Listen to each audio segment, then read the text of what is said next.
Hey guys, it is Christina here. Nice to see you. I'm just my children and that are having a bit of a domestic with their father right now about their homeschooling stuff. So if you hear some noise in the background, that's what it is. Don't worry, nobody is actually dead. All right, so I want to welcome you to tonight's session. We've got 3 in the trilogy and we're talking about coaching. So this is a great conversation to have if you are thinking about having some coaching sessions and working with a coach, or whether you are actually thinking you'd like to take it a next step further and actually start coaching and learn the skills of coaching, or the structures and frameworks of coaching, in order to then kind of weave your magic on that and implement that in your business that you actually have already, or you want to start one. Either way, you're totally welcome. And in order to actually develop the skills of a coach, you have to be coachable. And that's what we're going to talk about tonight. We're going to talk about what is coaching, where did it come from, how did it start, those kinds of things, and what are the different roles of a coach. And there are many and multiple, and you get to do any of them that you want to. So firstly, I want to point out, this is my daughter's artwork. She saw me finish this beautiful one up here, which is a paint by numbers. I am not yet that good with art, and so she had to do some as well. So you're going to have that loveliness in the background. So welcome. If you are jumping on, let me know what you're drinking. Hashtag replay if you're watching the replay. And if you are on live, say hi, let me know you're here. And if you have any questions as I go through this, please feel free to ask them, because I am more than willing to answer them. All right, so if you see me looking off to the side, it's because I'm checking my notes, because I want to make sure that I say everything that I want to say. For those of you who are new to my sphere, my area over here, I am Christina Mathewson. I am a herbalist, GAPS practitioner, naturopath, and life coach, as well as business mentor and coach for those who are wanting to grow businesses in the health arena. So for me, anyone who is doing coaching is actually a healer of some types, where even if they are a business coach or are wanting to do business coaching. Now, the reason that I say that is that for many of us as business owners, our business is actually the number one thing that leads us into our personal development, because what's happening in here and here ends up showing up on our social media, ends up showing in our marketing and in our emails and in who we are and how we present ourselves. So in order to get a really clear message to our audience, in order to grow our businesses and to actually refine them, we also need to do the same for us. We need to refine and move through the blockages and the challenges that are actually inside of us, so that we can move them from the external world of us. So again, I run Coaching Academy for Healers. It's launching at the moment. We're starting on the 19th of February, so we've only got about a week and a half to go before we kick off. And so I want to give everyone this opportunity to get to know, what is a coach, what do they do, how do they do it, and is coaching something that you A, want for yourself, or B, would love to add to your business or as a business. Okay, so if you are on live, let me know, what do you think and believe about a coach so far? What do you know about coaching? When I first started coaching, it was, I think, about 3 years ago now, when I first started coaching, and I kind of had a vague idea what a coach did. I knew that they really worked on the mindset stuff. I knew that that's what they really did. And I knew that I needed to implement that into my business, because I could create fantastic plans for people. I could help them take the action, but they would get to a point where they would stop taking that action. And I had to ask that question, why do they stop taking the action? For many of them, they were getting fantastic results. So we were seeing people with autoimmune diseases who, suddenly were getting energy, they were sleeping well, they were able to do things that they weren't able to do for a while, and they were making great traction. And then suddenly they would stop. And it's in that sudden stopping that I kind of had to ask that question, what's really going on here? What's really happening? And, more often than not, I discovered that there were some underlying beliefs that actually kept them in their stuckness. And getting well worked against what their actual belief system was. And so in order to help them continue to create the results that they were after, we had to do the mindset work. We had to do the interpersonal work in order to help them grow. And I saw that both from, with my autoimmune clients, but also with my gut healing clients, but also with, my clients who were looking at cleaning and clearing their bodies and detoxification. I saw it in all sorts of different ways. And so I knew it had to be a part of my business model, and it had to be a part of something that I offered my clients. And so I went and did some study. I've read a whole bunch of books and I've done a whole bunch of things. And then I wanted to bring my flair of that to the world. So I teach in a coaching academy. I teach specifically some really good structural skills around coaching, but then I also teach some of the stuff that I have accumulated over the years of working with people, and some of the common things that I see and some of the common practices that I use. And every year I build a little bit more on it. So those who have joined last year for Coaching Academy, they're going to get to do Coaching Academy again this year, and we're going to be adding some more layers into it. So I'm going to be talking a little bit about mother wound. I'm going to be talking about shadow work, and I'm going to be talking about all of those little nitty-gritty types of things that are imperative when we're working with our clients to help them create great results. So one of the philosophies that we're back. One of the philosophies that I live by when it comes to coaching is life begins at the end of our comfort zone. And so we're very happy to live inside of our comfort zone, and we do the things that are inside of our comfort zone. But growth actually happens on the other side of that. If we want to grow, we have to move into things that we don't yet know. And that's outside of our comfort zone. So in order to grow, we need to be willing to move outside of that. And sometimes we can do that on our own very happily, but other times using a coach or having a coach helps you to take that action and create those results that are just outside of our comfort zone. And so there's that old adage saying, if you want something different, you have to do something different. Insanity is doing the same thing and expecting different results. So in order to get the different results, we've got to be willing to do something different, and we've got to move outside our current comfort zone and look into the areas that we haven't yet really delved into. We have to think about things differently, and the power of the mind is actually very powerful. It creates the world that we live in. It creates the perceptions that we have. It creates the thoughts that we have and the beliefs and then the values that we live by. The power of the mind can change and alter those things in order to help us create the life that we actually want to be leading. So coaching itself is an ever evolving profession. We've all sort of, first of all, when I really heard of a coach, the first thing that I heard about or thought about was like my basketball coach or my marching coach or my sporting coach.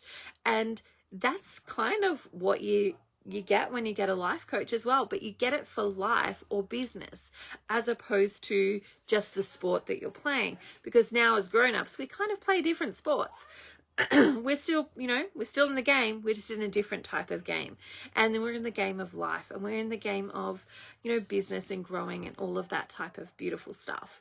And so having a coach is somebody who can do many, many things for you, including helping to point out some of the areas that you might need to grow. So for example, if you were playing basketball, your coach might need to teach you some more technique in order to help you create the result that you want to get for the team.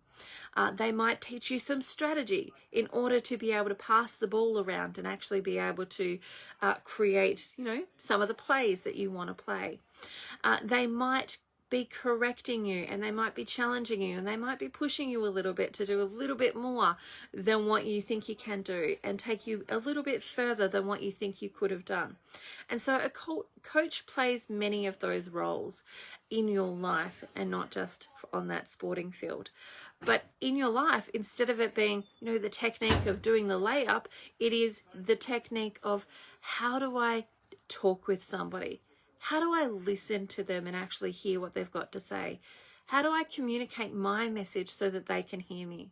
How can I stop taking offense at what they're saying and see what it is that they're trying to say behind the words and behind the actions that they're taking, so that I might be able to get more of what I actually want, and they too can get more of what they actually want? How do I technically do some of that type of stuff? That's something that a coach can help work you through. They may help you actually go after some of the goals that you've got. So it might be that you've got a work goal, or it might be that you've got a business goal that you're really trying to go after. They may help you start to do that. Hey, Lisa, nice to see you here. And so a coach can help you in many, many different areas. So they might be helping you refine your technique when it comes to language and understanding and communication. They also might be helping you find some of the things that you can't see, because we all have blind spots. I'm thinking of the driving blind spot. We all have blind spots, things where we think we can see everything, but there's just one spot that we actually can't see in. And so we need people who are going to help us see those spots, and that's where a coach can come in and help you do that as well. So a coach can play many roles, as well as mentoring and supporting and encouraging and cheerleading, as well as, you know, a little bit of the workhorse in actually pushing you to take the actions that you say you want to take, and helping you find some of those secondary gains that you might be getting from not actually taking them. Okay, so the history of coaching really began in America, and we've seen some of the real greats when it comes to coaching. I think many of us would know Anthony Robbins, for example. Many of us would know Mel Robbins is another great coach. There's a whole bunch of them. I love Christine Hassler. There's some really big names when it comes to coaching, and I'm sure we've heard of at least one of those names. But essentially, it came out of this stream of psychology, where the psychologists were seeing that they needed to take a slightly different approach, and they wanted to be more future-based with their clients versus history-based, where they only really spoke about the things that the clients had been through from a historical point of view, and they wanted to help their clients move into a forward trajectory, where they were looking towards the things that they wanted to create in their life, as opposed to just working through the things that they'd been through. So it's not that coaching doesn't help you look at some of those things, it's that it does both. It's really looking towards where do you want to go, what are the things that you want to have, and moving away and healing some of those wounds that are keeping you stuck and trapped. And so it came out of this sort of space of traditional psychotherapy, in this idea of wanting to help people to create the life that they want to have instead of just staying in it. So there was a whole heap of those practitioners that went, our current mode doesn't actually give us everything that we want to have. And so they kind of created a slightly different profession, which is the coaching profession, which has now moved all across the world, and there's coaches in all sorts of different types of areas. There are health coaches, there are book coaches, there are business coaches, there are coaches that are going to help you, figure out just about anything you want to do, like parenting, for example. There are parenting coaches, there are travel coaches, there is a coach for just about anything that you want to actually move into. And some of them specialize in particular spaces and shapes in that. And other people, like myself, I tend to have a bit more of a broader approach and look at a whole range of different things. And so we have like a world that has, last stat was 90,000 coaches, but I think that that's nearly upgraded to around 120 to 180 types of coaches now in the world. And it's a fast growing industry, because more and more people are recognizing the benefit of our mindset and how much our mindset impacts our life, and then what we need to do in order to create the mindset that we want to have moving forward. So what is coaching? Well, in its simplest form, it's just a relationship between a coach and a client, where the client tells the coach what it is that they want to achieve, what their outcomes are, what their focuses are, what they'd like to work on. And the coach then sets about helping them work on those things. And they might use a whole range of skills to do that, or tools in their tool bag to actually help them do that. There might be some stuff in their past that they need to sift through. There might be some stuff in their future that they need to look towards. There might be some actual messaging and wording and language and beliefs that need to shift and change in order for them to create the thing that they want to be creating in the future. So that's the very basics. It's just a relationship between two people, one specifically focusing on the other. So a coaching situation isn't where we sit down and we have a conversation. where you ask me how I'm going and I offload, and then I ask you how you're going and you offload. It really is more that practitioner type of conversation where I'm here to hold space for you, so that you have that opportunity and you have that space to talk about whatever it is that you need to talk about, whatever it is that you need to focus on, and then whatever it is that you need to do in order to move into the things that you actually want. And it's less about that, back and forth like you would get in a friendship. But it is actually quite an interesting experience to have somebody who is just there to listen to you. Not actually sitting there thinking about how they're going to get you onto the conversation to ask them about them, but actually sitting there listening to you, listening to the words that you're using, listening to the feelings and the emotions and your intonation and how you're saying it and the things that you're not saying. They're there listening to you. And so it's actually a beautiful experience to have someone really hold space for you and have it not be about them, but solely about you. So if you haven't had a coaching session, I would highly recommend having one, just for that simple fact of experiencing what it's like for someone just to hold space for you to talk and for you to be actually heard and listened to. Hey, Tanya, nice to see you here. So coaching assists you in achieving whatever it is that you want to achieve in your life. Now, that achievement can be things like I'm going after a goal. And that achievement can be I simply want to find myself and reconnect with myself more and start to explore different avenues or different things. Or I've got some relationship stuff that's happening for me. How do I deal with that? And I want to create a better relationship with a loved one. A coach can help you with all sorts of different things. And those are just some examples of it. Essentially, what I do as a coach is I listen to where is it that you actually want to go? What is it you want to do? How do you want it to be? And I might ask you those questions. How do you want it to be? Who do you want to be? What do you want it to look like, etc.? And what is it like now? So that we can really assess what is that gap. Because as a coach, that's my goal. My goal is really closing the gap from where you are now to where you want to be and helping you close that gap as quickly as we possibly can. Now, there's always going to take time to close that gap because there's learning that needs to take place.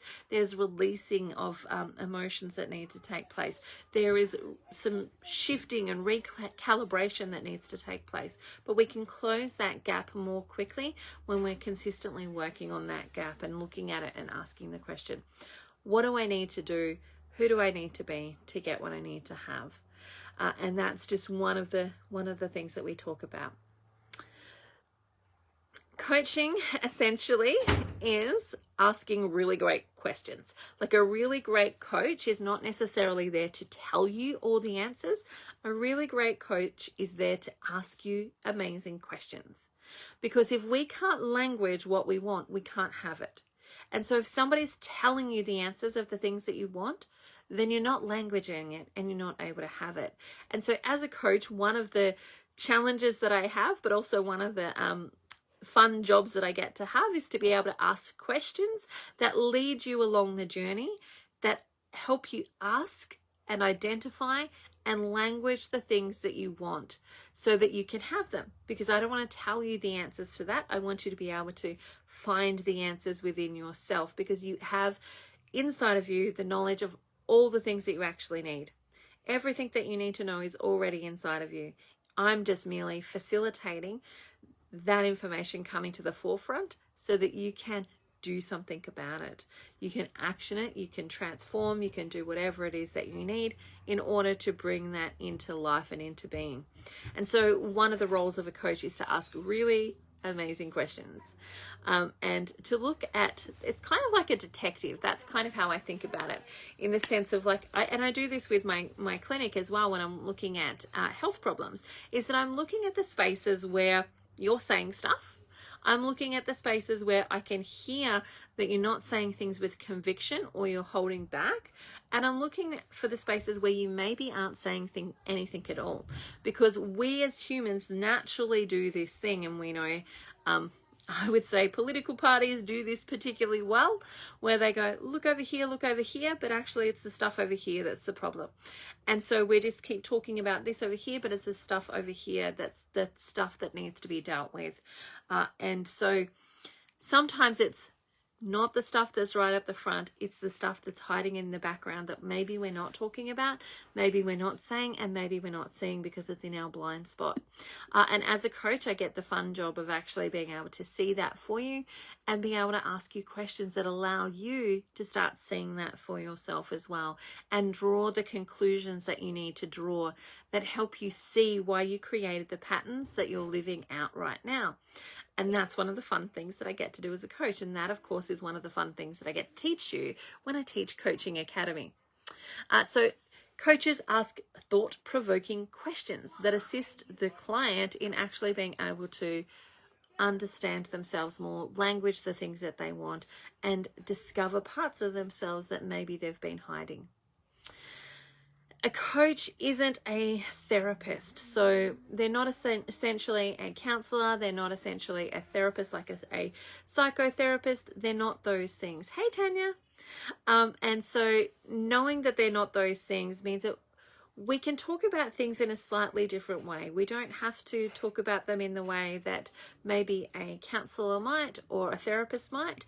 We don't replace those roles. You can definitely still have those roles, but we're looking at it from a slightly different angle and from a slightly different way. And we're looking at it from a beliefs, a values, and a subconscious thinking point of view versus the talk therapy that you might get when you're working with a counselor. It's also slightly different to a mentor as well. And you can have coaches that mentor, and you can have coaches that just coach, and you can have coaches that coach and mentor. And I say I do a bit of both.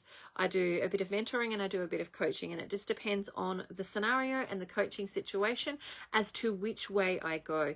But a coach, for example, is really asking lots of those questions. A mentor is answering some of those questions, where you might ask, say, for example, when I'm working with some of my naturopaths or my other healers as their coach, and mentor, they might ask me a question. How do I do this thing, Christina? What do you think about this thing? And I would give them, my response out of my experience. And that's the type of thing that a mentor does versus what a coach does. A coach is really asking lots of questions that allow you to beautifully understand yourself and find the parts of yourself that have maybe been out of your sight. So when it comes to coaching versus things like counseling as well, your client doesn't always present with an actual problem. So when you go to a counselor, you've got generally something that you want to unpack and that you want to work on. When you're coming to a coach, you may also have a problem and something that you want to unpack, but you also may come because you don't have a problem. You want to actually just go, how do I get further? I'm loving what I'm doing now, but I want to go further. What do I need to do and develop inside of myself in order to go that further pathway? So we don't always have clients that have got like problems per se. We totally can. But we are more looking at how do we help you create the thing that you want to create? How do we move you to that space of thinking differently so that you can behave differently and so you can have the things that you want?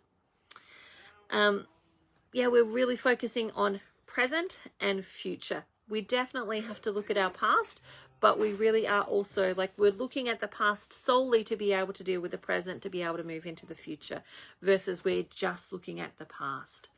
And the past does not equate the future. What's happened in our past does not equal the future unless we let it do that. We have the opportunity to decide what's going to happen in our future. Our past is already written. What we do with the future is not yet written. However, if we don't change the thinking that we had from the past, we will likely repeat the past into the future. So there's plenty of power in that you get to change your thinking and you get to change your future by changing your thinking. So a coach doesn't have all of the answers, which is the beautiful thing of being a coach, is that I don't have to know all the answers. I don't need to know everything, every inside and out bit of your life in order to be able to help you. I just need to know how to ask the really great questions that are going to help you start to unpack and unravel and work through the things that you need to work through in order to move forward into where you need to go, which is, I think, one of the amazing things of being a coach. If you really focus your energy and time and attention on learning the skills of being a great question asker and leading with curiosity, being really curious about the people you're working with, you'll actually be able to ask those questions. And sometimes things come out and you go, I could not have ever picked it. I could not have ever actually thought that that would go where it went, and you get some amazing stuff come out of it, and you see some beautiful souls and hearts that come out of it. And it's about asking those key questions, and that's what we're learning in coaching academies. We're learning how do we ask really great questions? How do we lead someone by asking questions and letting them lead themselves with that? Mentoring, I've talked a little bit about that. It's slightly different to coaching. It's really about answering some of those questions for them, but also still, I like to hand it back to my clients when I'm mentoring as well, asking them questions like, what do you think? How much do you think you need to charge for this? What would it look like if you did it this way?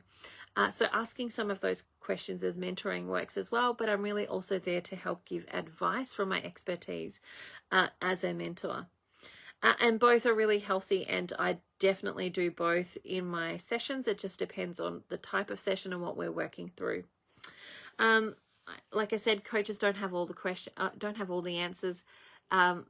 They don't have to. We really don't have to have all the answers to your questions, because everything is already inside of you. And that's what I fundamentally believe to be true, that all the answers that you need are already inside of you. You just need the good questions in order for your subconscious to work for you and start finding those answers. Hey, Jocelyn, nice to see you here too. And so that, as if you're thinking about going into the coaching realm, that is actually one of those spaces that I think lifts a lot of the stress and pressure off you, because you don't have to have all the answers. You just have to be curious and ask really great questions in order to be able to help somebody move to where they need to go. And yes, there's definitely some tools that you might bring in. There's activities that you might get your client to do. All of those are things that you learn on top of asking really great questions. And a coach has got awesome skills at asking powerfully intuitive questions. So that's one of the things that I love to do, is ask really powerful questions. Coaching is a shame-free and critical-free zone, because shame has no space when it comes to learning and growing. We have to leave the shame at the door and walk through it in order to get past it and to leave it and let it go. And growth can't happen while you're carrying a backpack full of shame. We need to put that shame basket down, and we need to be able to move forward without that. And so as a coach, one of the things that we do, hey Leanne, I'm glad that you're loving this. As a coach, one of the things that we do is we create we can't create a judgment-free zone. We never can, because as humans, it's naturally in us to judge, but we can create a shame-free zone where there's no shame in it. And as a coach, I have to judge what you're saying to go, is this going to be a great question for this person? That's me making a judgment. It's impossible to be judgment-free. I would not be effective if I had no level of judgment, but I am effective because I have no level of shame. There is no shame in that space. And it's something that we don't get a lot in society. We don't get a lot in, we don't often have people holding space for us where they don't hold on to shame. You might be lucky and have some good friends that don't hold shame, but it's very far and few and far between. And that's something that we want to create, is we want to create a space that is shame-free. And that's what we need to do in order to be able to create the growth, is create a space that is shame-free and let go of any shame that's there.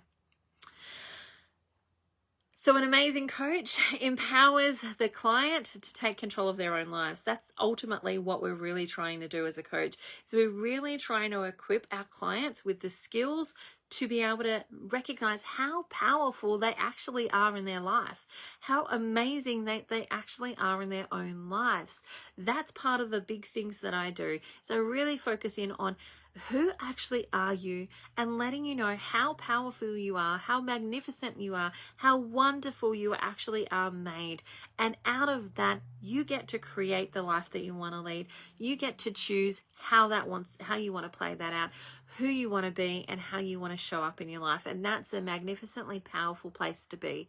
Moving from that space of knowing how actually amazing you are and working out of that, instead of working out of the shame and the guilt and all of the other stuff that stands in your way, that tells you that you're not enough, you're not worthy, you're not lovable.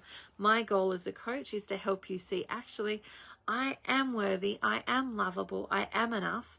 I was born that way. I was born worthy, lovable, and enough, and nothing has ever changed. The only thing that has changed is that somebody taught you that you weren't lovely, that you weren't lovable, that you weren't enough, that you weren't worthy. Somebody taught you those things, and they taught you those things because they believed that those things were true of them. And so if they were true of them, they had to be true of you, and they taught you that as well. And you get to let go of that. You actually get to let go of the conditioned learning that you're not enough, that you're not worthy, that you're not lovable. And you get to walk more and more daily in the worthiness, the lovability, and the enoughness that you were born with and is your birthright, that you still possess, that has always been there. You've just believed the lie that it wasn't true. So as a coach, that's one of the things that I'm really aiming to do with you, is actually help you get back into that space. And that's what, many of my fellow practitioner coaches are doing as well, helping you understand and empower you in your own life to do whatever it is that you want, to be whoever it is that you want. Hey, Lauren, to actually walk that out. And I can say, having been on life support and having gone through the things that I have gone through in my own life, this journey can be over like that. We don't know how much time we have left. We don't know when it's going to be over. And we need to choose, how are we going to play this game? How are we going to play this game called life? Are we going to play it hiding parts of ourselves, or embracing ourselves and walking it out? One of the things that I've been talking about quite recently, quite a lot, is actually how time is one of our most precious assets. Time is actually the most precious asset that we can have, in that we have right now, this moment right now. That's all we know we have. We don't know how many moments we have in the next day, the next year, the next 10 years. We don't know how many moments of time that we actually have. And when it comes to worth, and when it comes to pricing, a lot of the things that I see with the clients that I work with is that they have this attachment to the price that I charge has something to do with my worth and my value, when absolutely that is baloney, because there is no amount of money that could pay you your worth.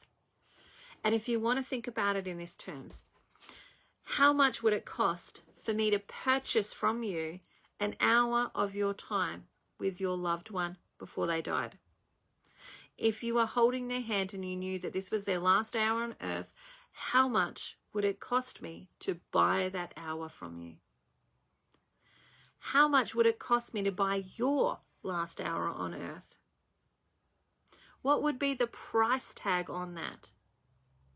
If you knew it was your last hour on earth and I was going to buy it from you instead of you spending it with people that you love, how much would that cost? For most of us, the answer would be there is no dollar figure for that. There is no amount that you could put on that, because our time actually is valuable, and our worth and our time with our loved ones is absolutely valuable, and there's no dollar figure on that. And so we need to take away this whole, our dollar figure actually equals our worth, because there is no thing. You just charge what you want to charge, because it has nothing to do with how worthy you are, because you were born worthy, lovable, and enough, and you've never changed that. That has always remained the same. The only thing that has happened is someone convinced you that you weren't. And so now my job is really convincing you back to knowing the thing that you knew was true when you first started the journey. So Lauren is saying living in knowing and being enough, lovable, worthy selves. Absolutely. So that's one of the amazing things that you get to do when you're working as a coach, is you get to teach these things. You get to help people get back to the memory of who they actually are. And so, of course, there's a whole bunch of different roles, and I've mentioned a couple of them as coach. We've talked about the facilitator, where we might be guiding some learning and teaching some learning. There is the inspirator, where we are inspiring our clients and we're lifting them up and we're encouraging them. There is the cheerleader, where we're cheering on our clients, and there's nothing like having somebody in your back corner that's cheering you on when other people can't necessarily see it. And so we're cheering you on as a coach.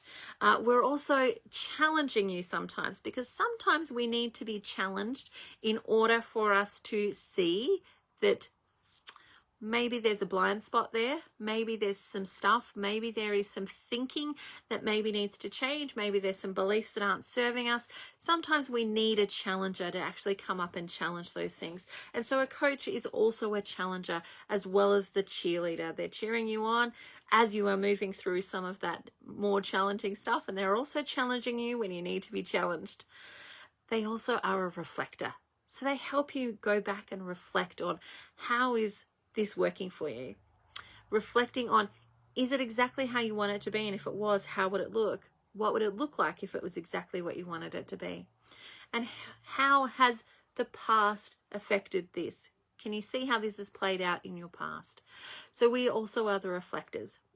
We are collaborators. I kind of think of my clients as co-collaborators when it comes to creating the new you, I want to say new you, but it's really the old you that's coming through into the newness, because we're really just remembering who we are and walking that out. Hey, Tina, nice to see you here. I'm glad that you like to see me live. And yes, you did get to see me live today. Sometimes we do all sorts of different things, like help you create plans. We help you create strategies. But most of all, the thing that we do as a coach is actually help you create new thinking, because it's in the thinking that our action comes. If we change the thinking, we can actually change the pouring out of the outcomes. And of course, I've shared with you guys that it was around 2017 that I decided that I was going to go after health. Health was my thing that I was going to focus on that year. I think I spent probably a couple of $1,000s even to try and get some support with health and so on in that year. And that was my goal. I was going after health. I changed my passwords to health. I was putting it out there, like on the vision board. I was going after health and all of these things. And it wasn't until the end of the year, around about September, that I realized, I don't think this is working for me. And it was, I'd put on more weight and I was eating rubbish, and I was like fully attracted to every type of Tim Tam there was on the market. And what it was that there was a story that my neurology had created. There was this connection that my brain had created to the term health. And that connection that it created was death. So when I really allowed myself the space to see things differently and open myself up to be available to see it from a different point of view, what I realized was that my brain had connected health with death, because when I was at my most healthiest was right before I had accreta and procreta, and I ended up on life support. And so my brain had connected going after health with creating the outcome of death.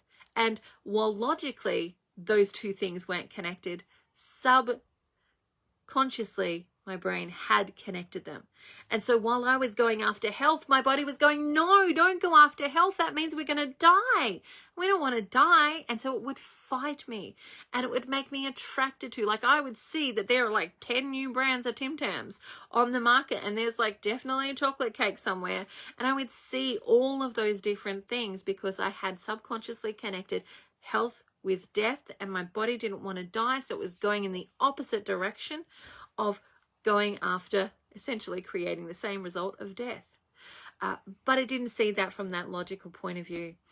And it wasn't until I saw that moment that I went, oh, honey, dear body, I can see what's happened here. I can see that there's been a misalignment with the terminology that I'm using and the results that I want to get. And as I shifted that terminology and started to work towards nourishment instead of health, I became more aligned with actually the goals that I wanted to take, because my subconscious was fulfilling its goal. It was keeping me safe. It was keeping me safe from death by creating plans to keep me not healthy, because it had connected those two things. But when I changed the word to nourishment, strength, growth, all of that, my body was able to get in line with that, and it was able to say, yes, I can get behind that, and we can start moving towards that. And the things that my subconscious and my brain would attract me to were very, very different than when I was using health as that goal. And so it's in the thinking that creates the actions, because our brain is a very powerful machine. It has the ability to help us in awesome ways when we know how to use it effectively. And that's part of the thing of coaching, is to actually help our brains work effectively, to find those things, like for me, that term of health. And, you know, I hadn't even really sat down and thought about, what are my connections with health? What do I think about when I think about health?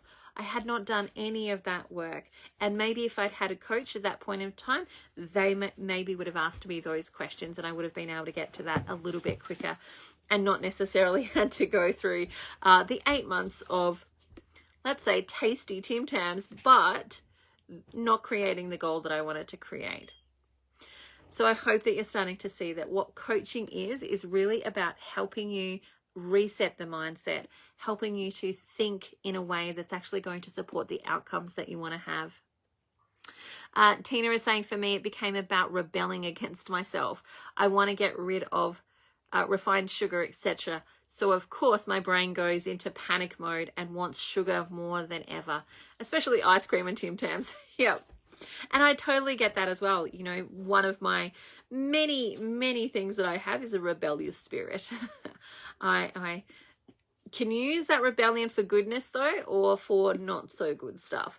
And so I aim now to be rebellious against the food marketing system that wants me to eat lots of sugar. So I rebel against them as opposed to self. And I look at, how am I going to feel myself differently? What am I going to give myself that's actually going to be nourishing? And so Tanya, for you, it might be figuring that out. What's going to be the thing for you? And that's where you might want to work with a coach, or you might want to get into your journal and start asking yourself some really good questions to help you create the results that you want to have. And looking at the things that you can have versus the things that you can't have. Because of course, when we focus on the things that we can't have, our attention is drawn to that. But when we push our focus towards the things that we can have, and we think about it in really beautiful ways, then we're more likely to create the outcomes that we actually want to create. So I love this quote from Stephen Covey, which is, if you are always trying to be normal, you will never know how amazing you actually are, or how amazing you can be. And for me as a coach, that's one of the things that I go into my coaching sessions with, is this mindset of who I have before me is an amazing vessel. It's an amazing, beautiful, magnificent, wonderful vessel. That's who I have before me. And they might not yet know how amazing they are, how awesome they are, how wonderfully made they are. They might not yet know those things. And my job is to help them see those things again, help them understand that we don't want to actually be normal. We want to be who we actually are. We want to be all of the amazingness of who we actually are, and connect into that knowingness of, you are freaking awesome. You are wonderfully and beautifully made. You are so awesome. It's not funny. There is no dollar figure that can pay for how amazing you actually are, and helping you to understand that as well. So Jocelyn is saying, oh my goodness, I used to think every day. Oops, this is the last time. Oh my gosh, how many people have done that? This is the last time I'm going to eat this thing, and so then they eat a truckload of it. I feel you.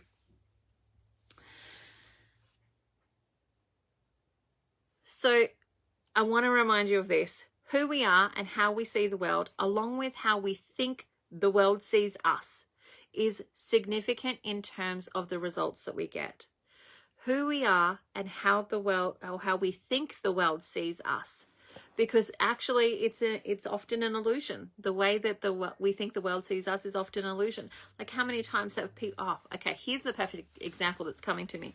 We homeschool our children, and the amount of times I've had conversations with people where they are consistently trying to justify to me why they can't homeschool their children, as if I actually care. Like, I care about them as a person, but I don't care about whether they're homeschooling or not, because I'm too busy trying to work out what I'm doing with my kids to think in any sort of judgmental-ish, shameful way about what they're actually doing with their kids. I just assume that they've picked the best thing that they think is for their kids, because they're their parents and they understand them. But yet, people will still come to me and assume that I'm thinking critically of their choice to educate their children within a school. I'm not. I don't have time for that. I'm too busy doing my own stuff.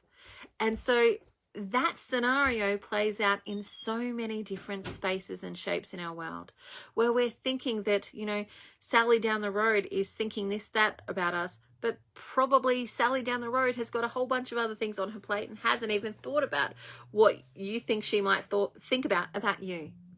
And when we live our lives based on what we think other people think about us, we are living an illusion, because we aren't mind readers. We don't know what they think. And unless they tell us, we might never know what they actually think.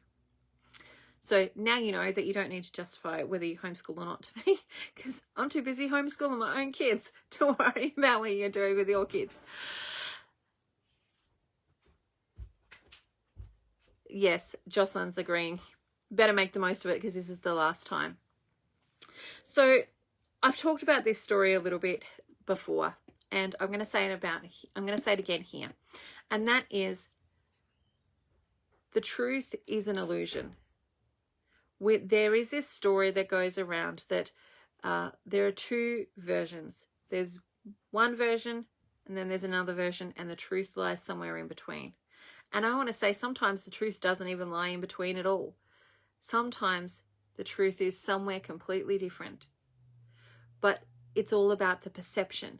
It's all about how we think things are, not necessarily how they are. Because if we are thinking that every car is blue, we're going to see a ton of blue cars.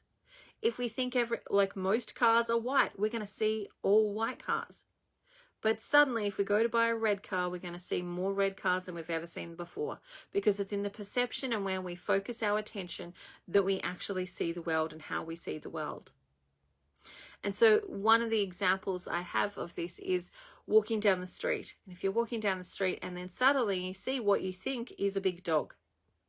And as you move closer to that big dog, you might have some feelings about that. You might be scared because you're afraid of dogs, or you've had things that have happened. And your heart starts beating a little bit fast. You start thinking about, should I cross the road? Should I do this? How am I going to protect myself from this dog? Or you might have a beautiful relationship with dogs and you're like, oh my God, there's a dog over there. That's so exciting. And you move towards that dog and you get excited. But then suddenly what happens is you realize it's not a dog. It's a mailbox. What you thought you saw changed your biochemistry. You responded to it. Internally, you created impulses, whether it be excitement or whether it be a little bit of fear. Your adrenaline might have come up, whether it was your excited adrenaline or whether it was afraid adrenaline. You changed your biochemistry because of what you thought you saw. And what you thought you saw was not actually what was there. It was true that you thought you saw that, but it was not true that the letterbox was a dog. It's the same as when the lights are off and you see a mountain of clothes and you think it's a monster, or you think it's a person. You think that's what you see when you see it in the dark, but when you turn the light on, you realize it's just a mountain of clothes. It's fine. I don't need to panic or worry. It's just a mountain of clothes. Another example of this from my own life, and this happened to me a couple of weeks ago, is that where I am in my bedroom, there is a window just outside of our door. And then my husband was wearing put this in the comments if you know what it is, but it's from Star Wars, and it's like the white masky people, like with the guns and stuff. Put it in the comments if you know what that is. So he's wearing a shirt with like this black shirt with a Star Wars masky thing on it. And he was standing in the hallway and the bedroom light was off. And where he was, there was enough light to reflect on his shirt. And so his shirt reflected out to the window. And on the reflection of the window, it looked like somebody was sitting out or standing outside my bedroom window, staring at me wearing this mask. And for that moment, I freaked out. I totally freaked out that there's this masked person. They're looking directly at me. They're looking directly at me, and I am freaking out. The stormtrooper, absolutely. There was a stormtrooper mask outside my window. And I could have sworn to you in that moment that there was somebody outside my window looking at me through into my bedroom. And you can imagine how I was feeling. And then my husband just moved slightly, and I went, oh my God, it's you. It's your freaking shirt. It's your freaking shirt. I'm having this panic attack because somebody's staring through my bedroom window with a stormtrooper mask on, and it's actually just you. It's just a reflection on the mirror. I fully believed that what I saw was the truth, but it was not the truth. It was an illusion of truth. I saw a reflection. That's what the truth was. But it wasn't until something shifted or something moved that I was able to see the truth. And that's what we do in coaching. We help you shift and we help you move so that you can start to see the truth. And the truth is, you are lovable, you are worthy, you are enough. That has never changed from the moment you were born. From the moment you were born, you came into this world lovable, worthy, and enough. And it's never changed. Full stop, never changed. My job is to help you remember that. My job is to help you remember that. How lovable, how amazing, how wonderful, how delightful, how inspirational, how awesome, how magnificent, how absolutely divinely loved and amazing you actually are. That's my job, is to help you see that. And that's what I teach my coaches to do. I teach them how to see that in you and how to champion that in you and how to be a little bit challenging when they need to be so that you can see that in you. Because that's our job, is to help you get back to the truth, see the illusions, make that gentle shifting and moving so that you can see the things that you think are truth and know that they're actually illusions. So you can get back to knowing who you actually are and start walking that out in your life as you move into the things that you want to call into your life. The relationships, the abundance, the, whatever it is, the more love, the more experience, the more, whatever it really is that you actually want to be experiencing more in your life. That's our job as coaches. And so we work on the mindset to help you do that. We help you shift those bottlenecking beliefs that are coming up that tell you can't have this thing because remember, Green Art Mag said that you can't have this thing. We work on helping you change those and challenge those. Is it ultimately true that the thing that she said was true? Is that actually ultimately the truth? More often than not, it's no, which means that you can create something different. If you have any questions about coaching, being coached or being a coach, you are more than welcome to ask me. I'm very happy to answer them. I'm going to be back tomorrow to do another one of these sessions where I'm talking about coaching and an aspect of coaching. And if you are ready to start doing this for other people and even into your own life, feel free to come and talk to me about Coaching Academy. I would love to actually champion you on and lead you through the processes that I use with my clients and teach you the skills that I use with my coaches as well. So that's it for me tonight. It has been amazing talking with you. Thank you for being here. I love spending time with you and I look forward to having more of these conversations. And feel free to DM me if you want to have coaching yourself, you want to ask about Coaching Academy. And you're also welcome to come and join me for Limitless when we start that in March or April? April, I think we're starting Limitless. All right, that's it for me today. Have an amazing day, and I will catch you next time. See you tomorrow night. Same place, same space, and same face. See you there.